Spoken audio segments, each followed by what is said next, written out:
เปิดบทสัมภาษณ์ของซาลาตันหลังจบเกมที่อาร์เจนตินาเข้าชิงเมสซี่คือพระเจ้า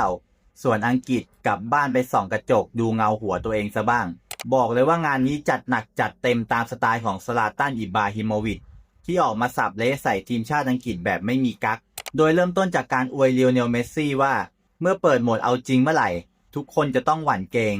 และสิ่งที่เห็นเมื่อคืนมันไม่ใช่แค่เท้าซ้ายของพระเจ้าแต่มันคือเท้าขวาของพระเจ้าด้วยโอ้โหก่อนจะหันมาฟาดใส่ทัพสิงโตคำรามว่าแมตช์นี้คือการดึงกลับสู่แห่งโลกความเป็นจริงเพราะอังกฤษแทบไม่เคยเอาชนะทีมที่แข็งแกร่งอย่างแท้จริงได้เลยพร้อมฝากไปแซะสื่อในประเทศที่ชอบทำโฆษณาชวนเชื่อสร้างความยิ่งใหญ่ให้ตัวเองไปวันๆและประโยคที่เจ็บจี๊ดที่สุดคือการบอกให้ทีมชาติอังกฤษลองไปส่องกระจกดูตัวเองว่าเก่งสักแค่ไหนเพราะพรีเมียร์ลีกที่ว่าแข็งแกร่งที่สุดในโลก